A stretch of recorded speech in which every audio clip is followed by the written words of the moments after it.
So now we will be moving to the topic of global warming, which is nothing but an increase in the average temperature of the Earth's atmosphere and ocean. During the past century, the atmospheric temperature has risen by 0.6 degrees Celsius and sea level has risen by several inches. Now, the global warming is due to increase in the greenhouse gas concentration like water vapor, carbon dioxide, methane and ozone in the atmosphere. Among the factors that may contribute to the global warming are, now what are the factors which have contributed to the increase in such harmful gases? First is burning of coal and petroleum products, deforestation which has increased the level of carbon dioxide in the atmosphere, methane gas released in animal waste, increased cattle production and which contributes to deforestation, methane production and use of fossil fuels. So the atmospheric concentration of such gases have increased a lot by 41 to 160%. Okay, which is above the levels since 1750, because earlier there was not so much industries, there were not so much vehicles. Okay, so there was not so much rampant deforestation, so the level of the gases was very low, all these harmful gases. But after the setting up of so much of industry, so much of vehicles, and due to rampant deforestation, the levels of these gases are increasing. Now, main effects of global warming. What are the main effects? That we all know that ice is melting worldwide, especially the Earth's poles. It has led to a steep rise in sea level and coastal flooding. Next is hurricanes and other tropical storms are likely to become stronger. Increased incidence of tropical disease like malaria, cholera, dengue, chikungunya, etc. have increased. There are thousands of species like polar bears in danger of becoming extinct forever. Next is ozone depletion.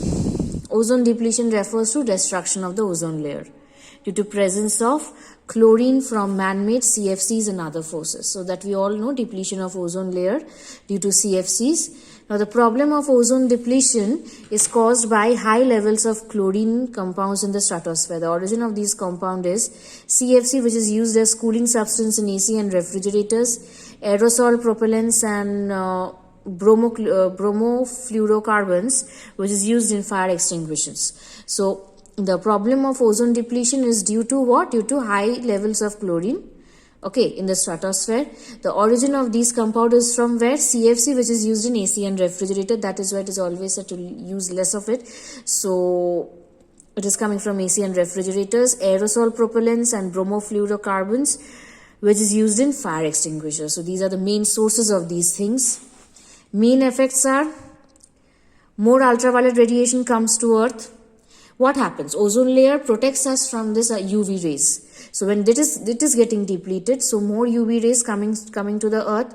UV radiation seems to be responsible for skin cancer in human beings.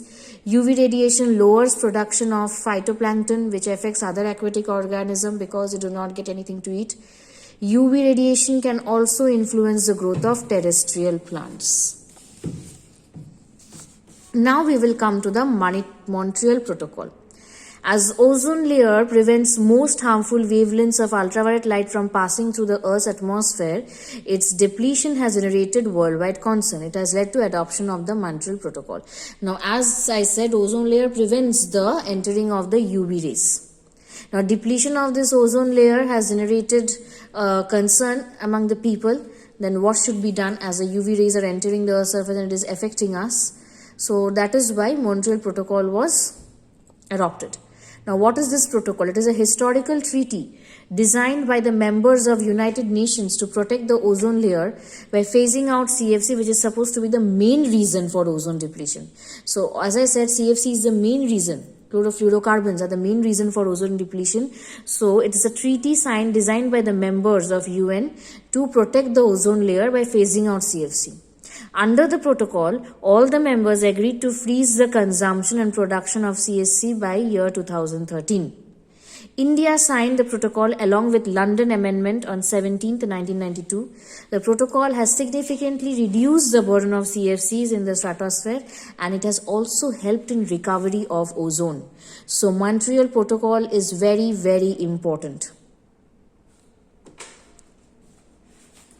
Okay. Now in the next video, we will move on to the state of India's environment. Okay. Thank you.